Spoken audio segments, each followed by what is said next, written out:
მინდა მივმართო ძალოვანი სტრუქტურების იმ წარმომადგენლებს, რომლებიც არა მხოლოდ უკანონო ბრძანებებს ასრულებენ ამ უზურპატორი ხელისუფლების მხრიდან, არამედ არნახული ძალადობის მორევში ხართ გადაშვებული საკუთარი ხალხის წინააღმდეგ.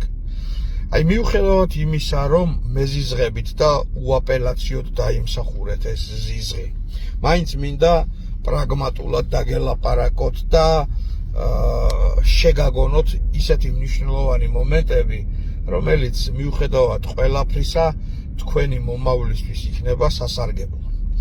უყურეთ,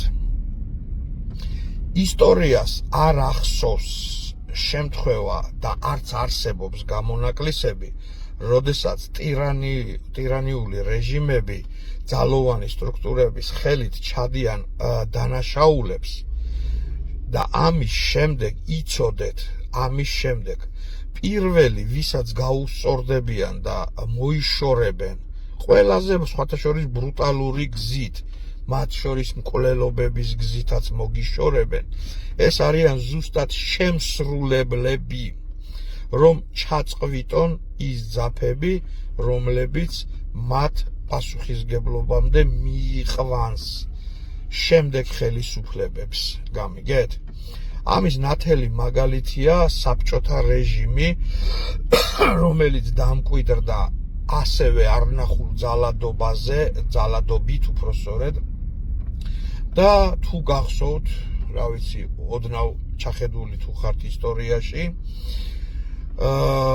ეჟოვი დახვრიტა მისმა თანამორბედმა, მერე ის დახვრიტეს, ანუ ყოველი რეპრესიული ტალღების შედეგად სტალინი ანადგურებდა ზუსტად იმ ადამიანებს, ვისი ხელითაც და ვისი დახმარებითაც მოვიდა ხელისუფლებაში და შემდეგ შეინარჩუნა ეს ხელისუფლება.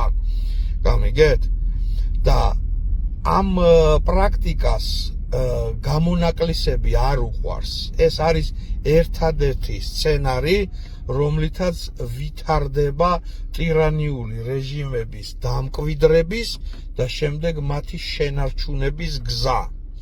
ასე რომ გეუბნებით, როგორც კი ეს ტირანიული რეჟიმი განიმტკიცებს ღმერთმა არაქნას საფუძვლებს და შეძლებს ძალაუფლების შენარჩუნებას, პირველი, ვინც შეეწირება რეპრესიების ახალ ტალღას, ეს იქნებით სწორედ თქვენ, რომლებიც დღეს ასე დაუდევრად ემორჩილებით ამ ტირანიულ რეჟიმს და გადაქცეულები ხართ ძალადობის ინსტრუმენტად.